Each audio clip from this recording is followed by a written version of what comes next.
जय श्री राम, जय श्री बालाजी महाराज। हनुमान जी की कृपा प्राप्त करना चाहते हो, बालाजी की कृपा प्राप्त करना चाहते हो, बाल हनुमान की कृपा प्राप्त करना चाहते हो, सिर्फ एक कार्य, एक मंत्र आपको सब कुछ दिलवा सकता है। लेकिन उस मंत्र का जो जाप है, किस तरीके से करना है, किस विधि से करना है, ये जानना जरूरी है। क्योंकि हनुमान जी की कृपा कलयुग में, कलयुग के जागृत देवता जो है वो हनुमान जी हैं। भगवान राम के वरदान के अनुसार जहां पर भी प्रभु भक्ति होती है, साधु संत के वो हमेशा रखवाले हैं, और जहां पर प्रभु के नाम का सिमरन किया जाता है वहां पर हनुमान जी बिन बुलाए भी आ जाते हैं। तो सबसे बड़ी बात यह है कि आज आपको ये सारी जानकारी प्राप्त होगी, एंड तक बने रहना। अगर चैनल अच्छा लगता है तो सब्सक्राइब कर दीजिए और वीडियो को अधिक से अधिक शेयर कीजिए। क्या होता है कि हनुमान जी की कृपा प्राप्त करने की इच्छा सभी के अंदर होती है।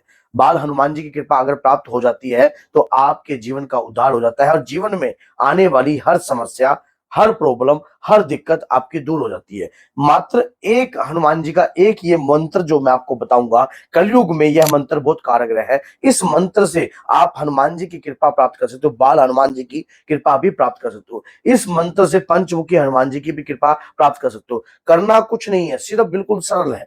बिल्कुल सरलता से आपको कार्य करना है। कैसे करना है? जो आपको पीछे स्वरूप दिखाई दे रहा है भगवान राम का, इस प्रकार से आपने एक स्वरूप जो है आपने अपने घर के अंदर जो है विराजमान करना है। उस दौरान आपने एक कपड़ा बिछाना है लाल रंग का, उस पे स्वास्तिक बना लेना। स्वास्तिक बनाकर उस पर एक सुपारी रखनी है। एक सुपारी रखकर आप, जैसे कि सावन का प्रारंभ हो जाएगा गुरु पूर्णिमा से, उस दिन से भी आप प्रारंभ कर सकते हो, या किसी भी अच्छी मंगलवार के दिन भी या पूर्णिमा से भी आप संकल्प लेकर 41 डेज तक का, 21 दिन का भी संकल्प लेकर पूजा कर सकते हो। ये पूजा कैसे करनी है, किस तरीके से करनी है, सारी जानकारी आपको दूंगा। आप बस ये देखना कि जब आपने पूजा करनी हो तब आपका मन शांत होना चाहिए। क्योंकि कहते हैं कि मन चंगा तो कटौती में गंगा, मन मैला तो पूरी कटौती मैली हो जाएगी। तो आपके मन में अगर मलिनता है या गलत प्रकार के विचार है तो अभी साधना का क्षेत्र मत पकड़ना। आपको पहले अपने अंतर का जो अंतर का वास है वो शुद्ध करना पड़ेगा। उसी मंत्र से, जो मंत्र मैं बताऊंगा, पहले उसको अपने अंतर के वास को शुद्ध कीजिए, ताकि आपके अंदर जो मलिनता है वो धुलने लग जाए। उसके दौरान आप अगर जो पहली बार पूजा कर रहे हो तो कुछ नियम का फॉलो करना। अगर साधना संकल्प लेकर पूजा कर रहे हो, आपने ब्रह्मचारी का पालन करना है, और ऐसा भोजन खाना है जो कि सात्विक है। 2 समय का भोजन कर सकते हो या 1 समय का भोजन कर सकते हो। इस प्रकार से सूर्य के छिपने के बाद, जैसे कि कई लोग छोड़ देते हैं साधना के दौरान भी, तो 1 समय का भोजन भी आप कर सकते हो। क्योंकि साधना में अगर शरीर जितना सधता है, जितना शरीर पवित्र होता है, उतने ही विचार भी पवित्र होते हैं। तामसिक भोजन का ग्रहण मत करना, तामसिकता आपकी सोच में उत्पन्न नहीं होनी चाहिए। क्योंकि तामसिक भोजन अगर हम खाते हैं, पीते हैं, तो हमारे विचारों में मलिनता उत्पन्न होने हो जाती है। अब जो मैं आपको एक मंत्र दे रहा हूं, इस मंत्र से जल का लोटा भरकर रखना है। आपने रोज की 11 माला, 21 माला, 51 माला, 108 माला, ये आपका समर्थ है। अगर आप इस नियम से आप कार्य करोगे तो आप 101% सक्सेस होगे। जो व्यक्ति जाप कर रहा है, शुद्ध स्नान आदि कर कर, वो व्यक्ति जो है कुशा के आसन को लेकर उस पर माला का जाप करे। गौमुखी में माला का जाप करना है। मंत्र की माला जो है वो जाप करने से पहले गणपति जी महाराज का ध्यान करना, भगवान राम की स्तुति करनी है। अपने भगवान राम की स्तुति से पहले कोई भी माला का जाप करोगे तो फलीभूत नहीं होगी आपको। और सबसे पहले बाल हनुमान अगर की साधना कर रहे हो तो बाल हनुमान जी के लिए आपको एक मिष्ठान जो है अपने पास रखना है। घर में ही बनाइए कुछ भी। आप गुड़ चने का भी भोग लगा सकते हो डेली साधना में, कोई जरूरी नहीं है। अगर आप डेली अलग अलग प्रकार के भोग बनाना चाहते हो, ये आपके भाव के ऊपर है। आपने जैसे भी भोग बनाकर रखा और माला का जाप प्रारंभ कर दिया। माला का जाप प्रारंभ करने के बाद आपने मंत्र क्या है, ओम राम राम राम श्री राम दूताय नमः। इस मंत्र से आपको बाबा की कृपा प्राप्त होगी, बालाजी महाराज की शक्तियां प्राप्त होंगी, और बाबा के तरंग प्राप्त होंगी, बाबा के दूत प्राप्त होंगे, और शीघ्र ही होंगे, ये देख लेना। उसके बाद जब आपने फिर उसके बाद क्या कार्य करना है, जब आपकी माला पूर्ण हो जाए, जब आपकी माला पूर्ण हो जाए तो जो आपने स्वास्तिक बनाया था, अक्षत बनाए थे, उसमें आपने जो सुपारी रखी थी, आपने थोड़ा सा कच्चा दूध लेना है, उस सुपारी को स्नान कराना है थोड़ा सा, जो किसी भी प्रकार से इसी मंत्र से आप स्नान कराकर, आप जब आप माला पूर्ण कर दो, रात्रि के समय स्नान कराना है। ये आप थोड़ा सा ही स्नान कराना है, ज्यादा नहीं, 2 बूंदे 3 बूंदे के साथ।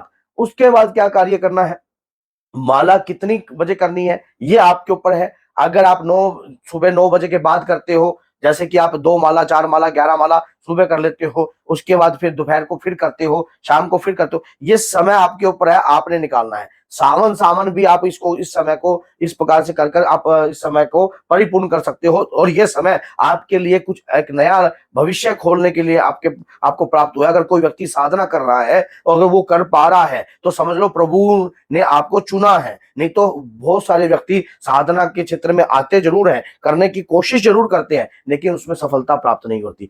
साधना के दौरान बहुत सारी बातें आपके साथ हो सकती हैं, मलिनता भी उत्पन्न हो सकती है, विचार भी बदल सकते हैं, और ये भी मन में आ सकता है कि मैंने क्या साधना ले ली, मुझे कुछ अनुभव तो नहीं हो रहे हैं, क्यों नहीं हो। लेकिन इतना याद रखना, जब हम किसी भी मंत्र का लगातार जाप करते हैं और लगातार उस मंत्र का ध्यान करते हैं, आप किसी भी चीज को अगर आप त्राटव दृष्टि के अनुसार भी देखोगे, तब उसके बाद आपके अपने आप ही आपकी दृष्टि भी जागृत होती है। आपने ज्योति लगानी है, अखंड ज्योत लगाकर भी कार्य कर सकते हो, और उसके बाद आप माला का जाप करते रहो।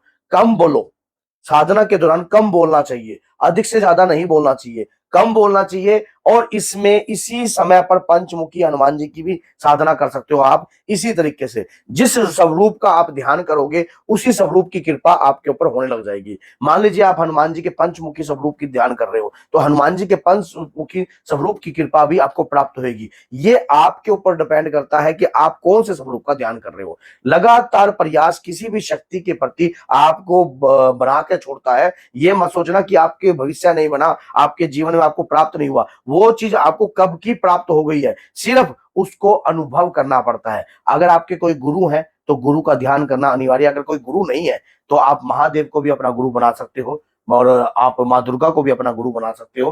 गुरु का ध्यान कर कर आप इस माला का जाप कर सकते हो। इस मंत्र से आपको कोई साइड इफेक्ट नहीं होगा, लेकिन मंत्र की ऊर्जा का प्रभाव जरूर होगा। जब मंत्र की ऊर्जा आपके शरीर पर आएगी या आपको प्रभाव महसूस होगा, उस समय आपको सचेत होकर कार्य करना पड़ेगा। और लेकिन एक बात यह भी याद रखना, मंत्र की ऊर्जा जब शरीर पर आती है तो बहुत सारे अनुभव होते हैं, बहुत सारे अनुभव होते भी हैं, और उन अनुभवों को अधिक से ज्यादा लोगों से शेयर मत करना।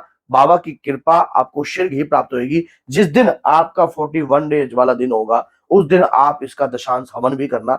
इस मंत्र के कम से कम 1.25 लाख, 5.25 लाख, 1.25 लाख के बाद ये मंत्र जागृत हो जाएगा। उसके बाद 5.25 लाख तक अगर आप कर सकते हो तो और सोने पर सुहागा है। वैसे 1.25 लाख का भी आप दशांश निकालकर अगर हवन करते हो तो बहुत लाभ प्रदान होता है। करके देखिए, बहुत कुछ मिलेगा, बालाजी की कृपा मिलेगी, बालाजी की शक्तियां मिलेगी, बाबा की तरंगे आएंगी। और बस एक बात याद रखना, अपने अंदर हमेशा एक ऐसा विचार रखना कि मैं कभी किसी का बुरा नहीं करूंगा। हे प्रभु, आपकी भक्ति कर रहा हूं अपने परिवार को उतारने के लिए, और जो लोग दुखी हैं उन्हें सही राह पर चलाने के लिए। सिर्फ यही मेरा उद्देश्य है। और क्योंकि आज के समय में बहुत प्रकार के गलत प्रकार की क्रियाएं चल रही हैं, हे प्रभु, अगर आपके अलावा इस कलयुग में और कौन हमारा है, क्योंकि हनुमान जी आज भी जागृत है, और उन जागृत शक्ति को जगाने जा रहे हो, और मंत्र के प्रयास से अगर आप जगाओगे तो वो शक्ति जगेगी जगेगी। तो बोलिए जय सीताराम। अगर वीडियो अच्छी लगती है तो लाइक कीजिए, शेयर कीजिए अधिक से अधिक, ताकि जो भी व्यक्ति गलत प्रकार की साधनाएं कर रहे हैं